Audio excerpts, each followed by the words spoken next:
அனைவருக்கும் வணக்கம்.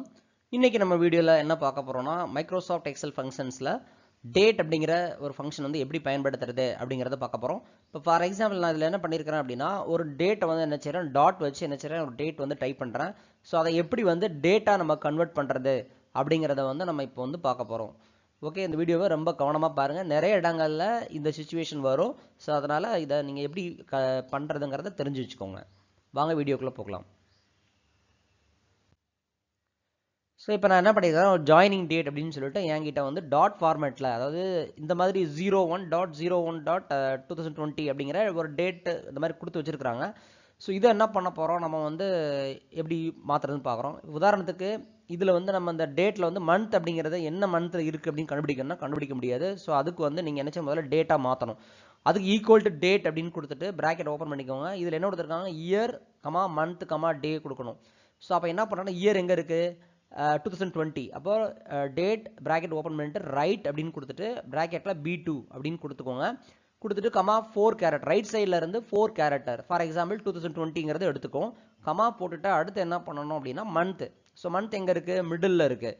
ஸோ அப்போ என்ன பண்ணுறோம் மிட் அப்படின்னு கொடுத்துட்டு ப்ராக்கெட்டை ஓப்பன் பண்ணிக்கோங்க. அதே செல் ரெஃபரன்ஸ் கொடுத்துக்கோங்க B2 கொடுத்துட்டு கமா 1 2 3 4 4ஆவது இடத்துல இருந்து என்ன செய்யுது அந்த 01 அதாவது மந்த்ங்கிறது ஸ்டார்ட் ஆகுது. ஸோ அதனால் என்ன பண்ணுறோம் B2 கமா 4 கமா 2. ஸோ இப்போ என்ன பண்ணோம் அந்த 01 நடுவில் இருக்கக்கூடிய அந்த மந்த்தை வந்து எடுத்துக்கும். அடுத்து டே அப்படிங்கிறது கொடுக்கணும். ஸோ டேங்கிறதுக்கு வந்து லெஃப்ட்டு ப்ராக்கெட் ஓப்பன் பண்ணிவிட்டு லெஃப்ட் சைடில் வந்து 2 கேரக்டர் மட்டும் நம்ம எடுக்கணும். ஸோ அப்போ B2 கமா 2. ஸோ இந்த மாதிரி இதுதான் வந்து ஒரு இந்த மாதிரி டாட் வச்சிருக்கிற டேட்ஸில் வந்து என்ன பண்ணுறோம் நம்ம வந்து நம்ம டேட்டா கன்வெர்ட் பண்ணுறது. இவ்வளோதான். ஸோ இப்போ இதை நீங்கள் ஜஸ்ட் க்ளோஸ் பண்ணிவிட்டு இது பாருங்கள், ஸ்க்ரீனில் பார்க்குற மாதிரியே நீங்கள் யூஸ் பண்ணி பாருங்கள். ரைட் சைட்லேருந்து எடுக்கிறோம், மிட்ல இருந்து எடுக்கிறோம், அப்புறம் லெஃப்டில் இருந்து 2 கேரக்டர். ஸோ இப்போ வந்து டேட் ஃபார்மேட் நமக்கு கிடச்சாச்சு. ஸோ இவ்வளோதாங்க, ரொம்ப ரொம்ப சிம்பிள். நீங்கள் இப்போ இதில் இருந்து நீங்கள் என்ன பண்ணலான்னா நீங்கள் ஈக்குவல் டு இப்போ நீங்கள் வந்து டே அப்படின்னு சொல்லிட்டு ப்ராக்கெட் ஓப்பன் பண்ணிட்டு இந்த டேட் வந்து என்னவா இருக்குன்னு பார்க்கணுன்னா நீங்கள் பார்த்துக்கலாம். இது ஏன் இந்த மாதிரி நம்பர்ஸ் வரல அப்படின்னா இந்த மாதிரி சுச்சுவேஷனில் என்ன பண்ணணும் அப்படின்னா ஜஸ்ட் அதை ரைட் கிளிக் பண்ணிக்கோங்க. ரைட் கிளிக் பண்ணிவிட்டு என்ன பண்ணணும் அப்படின்னா நம்பர் அப்படின்னு மாற்றிக்கணும். ஏன்னா நமக்கு டேங்கிறது என்ன டேங்கிறது ரிசல்ட்டாக நமக்கு வரணும். ஸோ அப்போ அந்த மாதிரி சுச்சுவேஷன்ஸில் நீங்கள் என்ன பண்ணணும்னா ஜஸ்ட் ரைட் கிளிக் பண்ணிவிட்டு ஃபார்மேட் செல்ஸில் போயிட்டு என்ன பண்ணணும், நீங்கள் வந்து நம்பர் அப்படிங்கிறத அல்லது ஜென்ரல் அப்படிங்கிறத நீங்கள் கொடுத்துட்டு ஓகே கொடுத்தீங்க அப்படின்னா ஸோ இந்த C2 அப்படிங்கிற செல்லில் டே அந்த டேட்டில் என்ன டேங்கிறத மட்டும் அது வந்து எடுத்து கொண்டு வரும். ஸோ இதே ஈக்குவல் டு மந்த் அப்படின்னு கொடுத்தீங்கன்னா மந்த்தை மட்டும் என்ன செஞ்சிடும் உங்களுக்கு வந்து எடுத்து கொண்டு வந்துடும். ஸோ இதுதான் வந்து இந்த டேட் ஃபங்க்ஷனுடைய பர்பஸு. இப்போ பாருங்கள் 24 அப்படின்னு கொடுக்குறேன். இப்போ பாருங்கள் நான் என்ன சேஞ்ச் பண்ணுறேனோ அதுக்கு தகுந்த மாதிரி அங்கே டேட் ஃபார்மேட் மாறுது. அதோடைய டே மட்டும் தனியாக பிரித்து இந்த இடத்துல கொடுத்துரும்.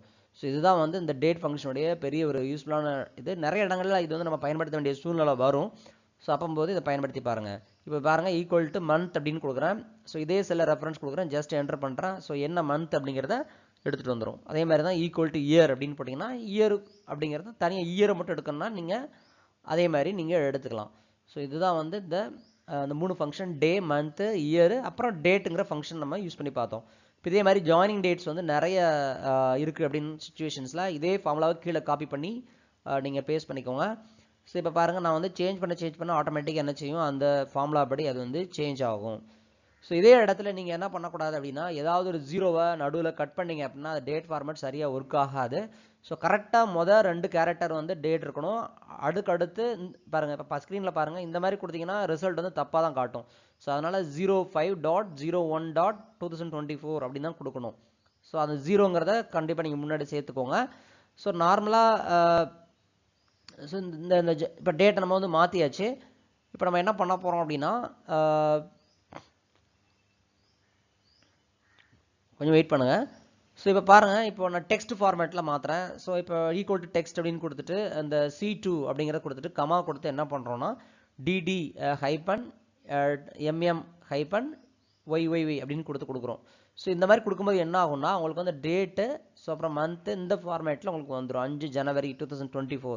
ஸோ இது ஏற்கனவே இதுக்கு முந்தின வீடியோஸில் நான் எப்படி பண்ணுறதுன்னு நான் சொல்லி கொடுத்துருந்தேன். ஸோ இப்போ என்ன பண்ணுறோன்னா இந்த மாதிரி டேட் ஃபார்மேட்டாக நீங்கள் C2ங்கிற செல்லில் டேட் ஃபார்மேட்டாக மாற்றிருந்தால் மட்டும்தான் இந்த மாதிரி விஷயங்களை நீங்கள் இதில் பண்ண முடியும். ஸோ இதுக்கப்புறம் என்ன பண்ணுறோம், நம்ம வந்து இதை அப்படியே காப்பி பண்ணி இன்னொரு செல்லில் என்ன செய்கிறோம், பேஸ்ட் வெசல் வேல்யூஸ் அப்படின்னு கொடுத்தோன்னே என்ன ஆகுதுன்னா உங்களுக்கு வந்து அந்த டேட் வந்து அப்படி ஃபார்முலா இல்லாமல் உங்களுக்கு வந்து டேட் வந்து டிஸ்பிளே ஆக ஆரம்பிக்கும். ஓகே, ஸோ இந்த மாதிரி இன்னொரு யூஸ்ஃபுல்லான வீடியோவில் உங்களை வந்து நான் சந்திக்கிறேன். நன்றி, வணக்கம்.